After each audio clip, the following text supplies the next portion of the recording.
Olá, amigos e amigas, estamos estudando mais um livro espírita. Hoje o livro Momentos de Meditação, do Divaldo Pereira Franco, pelo espírito Joana de Ângeles. No capítulo 3 desse livro é falado sobre o reto pensar. Como seria ou como é o reto pensar? Há uma busca social em torno do pensamento positivo, as pessoas ficam entusiasmadas, vou conseguir conquistar isso, ter sucesso profissional, afetivo, etc. Quanto tempo a pessoa se esforça para atender os seus objetivos? Se você quer ser um filósofo, você tem que fazer 5 anos de curso, estudar muitos textos, pesquisar e sair de lá com conhecimento não profundo da filosofia, um conhecimento razoável. Se eu quero ter esse pensamento positivo, quanto tempo eu devo investir para que comece a se manifestar na minha vida aquilo que eu estou pensando? Aqui no capítulo 3, Joana de Ângeles diz o seguinte: pessoas bem-intencionadas acreditam que algumas ações boas lhes bastam para a paz de consciência no mundo. O indivíduo faz algumas ações e já está de consciência tranquila. E a conquista do reino dos céus logo depois. Então, primeiro o indivíduo conquista os bons pensamentos para ter consciência tranquila e depois já vai direto, está bem encaminhada para o céu. A coisa não é bem assim, não é? Depois diz a benfeitora: entre nada fazer e algo realizar, é sempre melhor o bem produzir. Claro, se o indivíduo até esse momento da sua vida, é um egoísta que pensa só nele, não faz nada para ninguém, não se preocupa com ninguém, não tem empatia pelas pessoas, essa pessoa começa a fazer alguma coisa de bom, isso é diferente daquele ensimesmamento de ficar preso em si e não compartilhar com os outros as suas conquistas evolutivas. Todavia, diz a benfeitora, a ação generosa, periódica, não é suficiente para equilibrar os valores humanos no campo da personalidade. Essas boas ações não vão equilibrar, não vão tornar a personalidade altamente evoluída. Então, no campo da batalha da personalidade, em detrimento do ser real em si mesmo. Ficar detido só pensando também nessa personalidade no ego, em detrimento do espírito que somos, do ser espiritual ou ser real, como diz a Joana de Ângeles, não funciona, né? É o começo, a prática do bem. O homem se torna aquilo que cultiva no pensamento. Algumas pessoas reclamam, mas eu cultivo bons pensamentos, sucesso profissional e as coisas não acontecem. Novamente, quanto tempo você cultiva isso? O quanto se esforça? O quanto se empenha para realizar esses desejos? Não é? Porque, veja bem, nós poderemos externamente ter um desejo, eu quero ser uma pessoa bem-sucedida. E internamente eu tenho pensamentos de que eu sou incapaz. O que vai acontecer? Um grande conflito. Um lado achando que pode ser bem-sucedido e o outro lado o sentimento de incapacidade, de inferioridade que se opõe a esse desejo de realização. Aí nós vemos a necessidade do autoconhecimento. Quantas coisas por fora o nosso discurso mostra uma coisa que não coincide com o que acontece dentro de nós. Então, é como se você tivesse um inimigo interno. Eu quero fazer tal coisa, mas esse inimigo não deixa. Por exemplo, você se propõe a dar uma palestra. A sua intenção consciente é realizar aquela palestra, aprender a fazer isso, dividir ideias, etc. Quando você vai dar a palestra, no dia que chega, sua apresentação, você esquece partes do que você vai falar, a sua boca fica seca, você começa a tremer. Então parece que tem alguma coisa interna se opondo, é uma ansiedade, é insegurança, falta de treinamento, conceitos internos que se manifestam, não sou capaz, o que eu falo não é interessante. Então parece que tem um inimigo interno. Então nós precisamos trabalhar essas questões. Quantas coisas nós gastamos uma energia muito grande para realizar e não chegamos aonde queríamos por causa dessas oposições internas, que são nossas, nós que temos que resolver. A vida mental irregular, geradora de 1000 conflitos e disparates, é o que a gente falou. Não fica anestesiada face à ingerência de alguns atos de solidariedade ou mesmo de beneficência. Não fica anestesiado, está lá desperto. Mas quero voltar um pouquinho antes. A vida mental irregular, bagunçada, confusa, em conflito, geradora de 1000 conflitos e disparates. Então, vamos pensar nessa mente irregular. Como nós já falamos anteriormente, eu tenho um sentimento de inferioridade, eu me acho desinteressante, eu não me acho qualificado, eu tenho um sentimento de culpa, eu tenho medo de errar.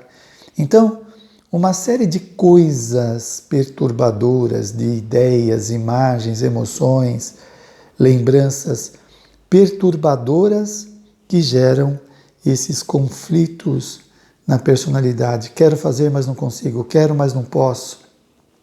É difícil, etc. Então tem um lado brigando com o outro. O reto pensar é o método único para atingir o reto atuar. Então, para eu ter uma conduta adequada, eu preciso ter um pensamento adequado. E, invariavelmente, eu faço aquilo que eu penso. Se eu sou uma pessoa medrosa, eu me comporto mostrando esse medo de forma visível ou invisível. A forma visível pode ser eu estar todo trêmulo, andando para cá e para lá, eu estou expressando o que está se passando dentro de mim. E a forma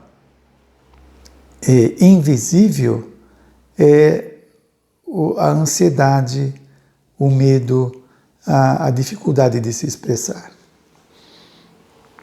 Então, o reto pensar é o método único para atingir o reto atuar. À medida que eu vou aprendendo a equacionar os meus problemas, resolvendo os conflitos, tendo lucidez, eu estou mais apto para as realizações corretas, né? Ainda um outro exemplo desse medo não manifesto e invisível. A pessoa fica travada, ela não consegue expressar as ideias porque internamente está um turbilhão de ideias, de julgamentos, de falatórios, de acusações, de culpas que o indivíduo não resolveu ainda na sua vida. Somente o pensamento bem direcionado impede que germinem as sementes da perturbação mental, geradora dos tormentos que procedem dos vícios ancestrais. Bom, então vamos lá. Somente o pensamento bem direcionado. Pensamento bem direcionado. Eu quero atingir determinada tarefa, objetivo. E não ficar com o pensamento contaminado. Ah, mas primeiro eu tenho que fazer isso. Não, aquilo lá. Ah, mas será que isso é... Não, já decidi, é esse. Pensamento bem direcionado. Impede que germinem as sementes da perturbação mental. Essas ideias opostas. Faço isso, faço aquilo. Não, já decidi, vou fazer tal coisa. Então, impede que germinem as sementes da perturbação mental, geradora dos tormentos que procedem dos vícios ancestrais. Geradoras dos tormentos que procedem dos vícios ancestrais. Os vícios ancestrais são os hábitos anteriores que nós adquirimos através da repetição. Eu quero ler direito aqui que não deu para entender, não deu para fazer uma colocação adequada.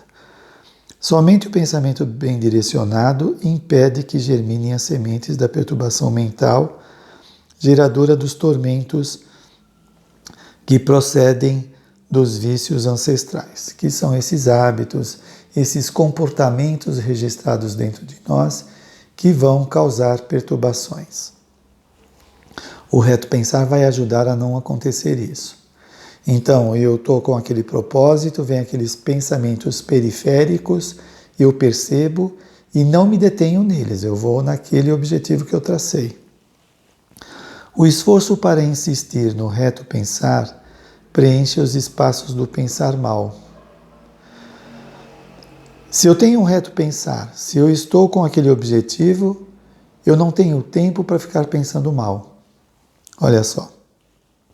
O esforço para persistir no reto pensar preenche os espaços do pensar mal ou não pensar, do pensar mal ou de não pensar. Ambos do agrado da ociosidade e da acomodação. Não é? Então, se você vai fazer uma viagem e você quer conhecer determinado lugar, você faz esse planejamento e trabalha em cima dele. Se durante o caminho você dá brecha para os pensamentos periféricos, os hábitos, os condicionamentos, os comportamentos, os hábitos que nós trazemos, a gente fica distraído, disperso e começa a pensar coisas que causam confusão. Ah, não, mas se antes de fazer essa visita a esse local eu fosse fazer isso ou aquilo, pronto, já começa a gerar perturbação. Então, quando nós temos objetivo, ajuda a organização interna, né? Então, eu quero melhorar como pessoa. Eu vou me propor a trabalhar numa obra de assistência social ou numa obra do bem. Quando eu sou assaltado pelo pensamento, eu preciso melhorar, e isso pode gerar angústia, mas se eu já me dispus a fazer uma tarefa assistencial, eu vou sair dessa angústia. Não, eu já decidi, eu vou trabalhar naquela instituição, ou no centro, vou trabalhar na área espiritual, vou fazer o curso. Tudo isso me ajuda a organizar. E aquelas confusões, ideias perturbadoras vão desaparecendo. Porque quando a pessoa está em angústia, ela fica pensando 1000 coisas ao mesmo tempo. Não, faço isso, faço aquilo. Ah, não vai adiantar. Ah, mas trabalhar uma vez só por semana na obra assistencial não é suficiente, eu tenho que fazer... Ela se enche de cobranças e fica mais perturbada. Quando ela decide, quando ela traça um plano, fica mais fácil dela atingir. Mediante o reto pensamento, o homem se descobre também agindo retamente, como foi dito já anteriormente. Se eu estou pensando corretamente, eu não vou fazer coisas equivocadas. Se eu estou pensando que eu tenho que ser uma pessoa educada com os outros, eu não vou sair por aí xingando as pessoas ou vou me indispor com alguém por causa de uma discussão de ideias, de opiniões diferentes. Porque eu já tenho o reto pensar. Eu posso discordar do que a pessoa pensa ou do que ele propõe, mas eu não preciso agredi-lo, eu não preciso maltratá-lo. Eu tenho que tratar com carinho, com conhecimento, com respeito, etc. Inclina tua mente para o mais saudável. Olha essa colocação. Inclina a tua mente para o mais saudável. Isto é uma decisão nossa. O mais saudável não aparece de paraquedas. É uma decisão. Eu escolho o mais saudável. Eu escolho uma comida saudável. Eu escolho um sono saudável. Eu escolho amizades saudáveis. Eu escolho trabalho saudável. Nós sempre estamos fazendo escolhas. Tem situações que a gente não consegue resolver de imediato, mas a intenção positiva está lá. Não te faças fiscal do lixo mental da sociedade, nem te permitas coletar os detritos do pessimismo como da vulgaridade. Nós estamos sujeitos no ambiente que frequentamos, social, profissional, familiar, a entrar em contato com esses lixos mentais e vulgaridade. Então, a colocação é: não te faças fiscal do lixo moral da sociedade. Ficar acusando a sociedade. Nem te permitas, você se permite ou não permite, nem te permitas coletar os detritos do pessimismo como da vulgaridade. É uma decisão nossa. De maneira nenhuma censures o teu próximo, especialmente quando este se encontra ausente. É um exercício da boa educação, do respeito pelo outro, superação da falsidade. É o exercício da boa conduta. Lembrando do Livro dos Espíritos, quando fala da moral, que é a regra da boa conduta.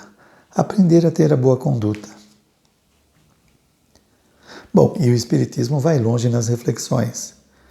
Se eu decido falar mal de uma pessoa ausente, o meu pensamento vai chegar até ela.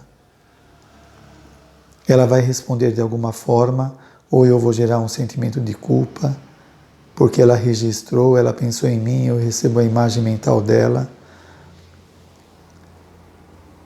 Nós não fazemos isso para os outros ver, olha, ele não fala mal de ninguém, ou não faz comentários negativos, ele ou ela. Não é por isso, mas é por questão de equilíbrio pessoal. Porque nós estamos interagindo incessantemente.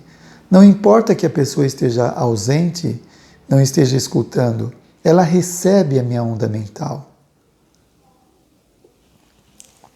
Busca os valores positivos que existem nos outros e aprimoras aquele que em ti existem, que é a proposta da psicologia positiva. Veja o lado bom das pessoas e aprimora os seus talentos, as suas qualidades. Busca os valores positivos que existem nos outros. A simpatia, a inteligência do outro, a boa disposição, a amizade, buscar esses valores positivos e não ficar criticando, olha que roupa inadequada, olha que corte de cabelo, olha, e fica reparando numa série de coisas desnecessárias que é um vício da pessoa maldosa, é um vício da pessoa maldosa. Sê equânime, justo no teu fórum íntimo e nas tuas expressões exteriores. É ser coerente, é ser justo entre aquilo que carregamos internamente e a nossa atitude existencial. É algo que nós vamos cada vez mais exercitando, que é a congruência, a coerência. A congruência é o que o Carl Roger falava, entre o que eu sinto e o que eu faço, a congruência. Fala menos e reflete mais em torno do amor. Os grandes discursos, do amor, como que nós praticamos esse amor?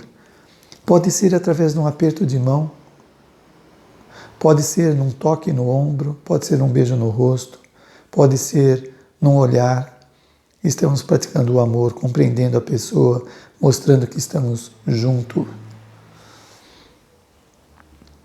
Insiste nas ideias que estimulam a vontade a tornar-se forte quão disciplinada. Em vez de ficar ruminando, eu não sou nada, eu não valho nada, eu não consigo, que enfraquece a vontade, que atormenta o discernimento, vamos treinar a ter uma boa vontade, né? Insiste nas ideias que estimulem a vontade. Eu vou conseguir. A vontade é uma força, eu vou conseguir, eu vou trabalhar para obter isso. Não quer dizer que a gente obtém tudo o que quer, mas nós estamos mobilizando a força para ver o que é possível, para desenvolver essa qualidade em nós. Planeja a ascensão e pensa sobre ela, raciocinando a respeito da perda de tempo com as ilusões e futilidades. Ainda nós nos permitimos a futilidade, a perda de tempo em ver o que não agrega nada, que não presta, que não melhora a personalidade. Ainda nós fazemos isso. Queremos o bem, a felicidade, bons relacionamentos e perdemos tempo com bobagens. Olha só, planeja a ascensão. Eu estou reencarnado para evoluir, para melhorar, para vencer os meus tormentos, as minhas dificuldades, para desenvolver qualidades, para melhorar, para ascender, para crescer. Planeja a ascensão e pensa sobre ela. Eu estou aqui para crescer. O que está me fazendo melhorar?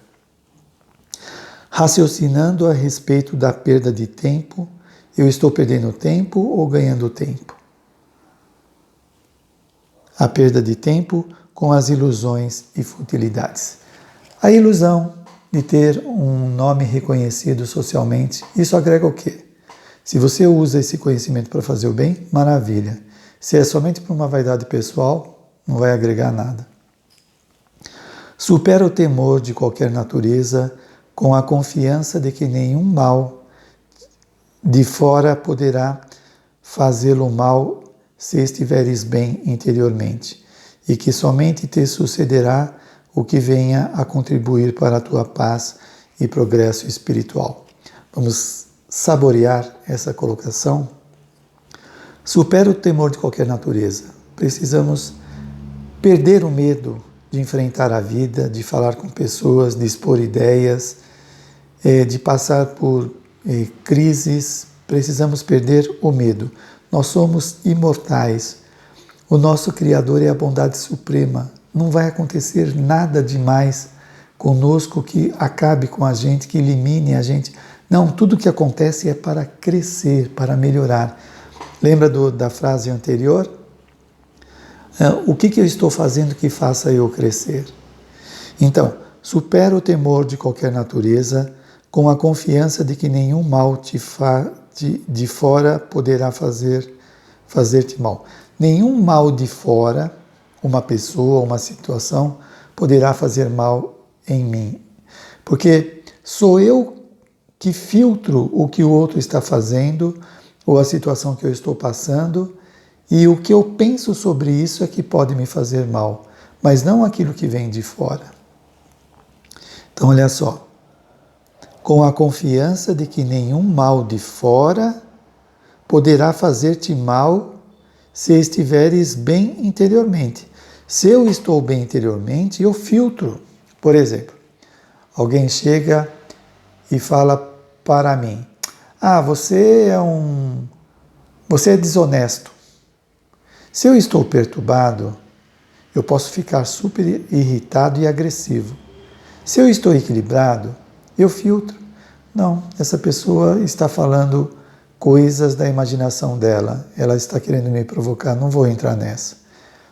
Então, eu tenho instrumentos para lidar com aquela provocação sem me atormentar. Então, nenhum mal de fora poderá fazer-te mal se estiveres bem interiormente, e que somente te sucederá o que venha contribuir para a tua paz e progresso. Vai acontecer para nós só aquilo que vem para a nossa paz, o nosso progresso, a nossa melhoria, porque somos filhos da bondade suprema. Temos que ter mais fé na divindade do que nesse caos social temporário que faz parte do planeta de expiação e prova. E por fim, diz Joana de Ângeles, Jesus realizou na Terra os mais admiráveis fenômenos de que se tem notícia e demonstrou a mais elevada qualidade de amor que jamais alguém no mundo ofereceu às criaturas.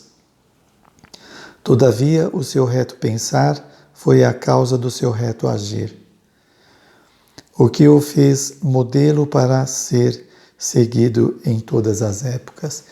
Ele é o nosso modelo. O que ele falava e o que ele fazia mostra a coerência da grandeza espiritual do nosso Mestre Jesus. Então ele realizou na Terra os mais admiráveis fenômenos de que se tem notícia e demonstrou o mais elevado qualidade de amor que jamais alguém no mundo ofereceu às criaturas. Ele é o nosso exemplo. Então está aí para a sua reflexão essas colocações de Joana de Ângeles do livro Momentos de Meditação, para que possamos pensar corretamente para agir condizente com esse pensamento correto. Boa semana a todas, a todos, boas reflexões.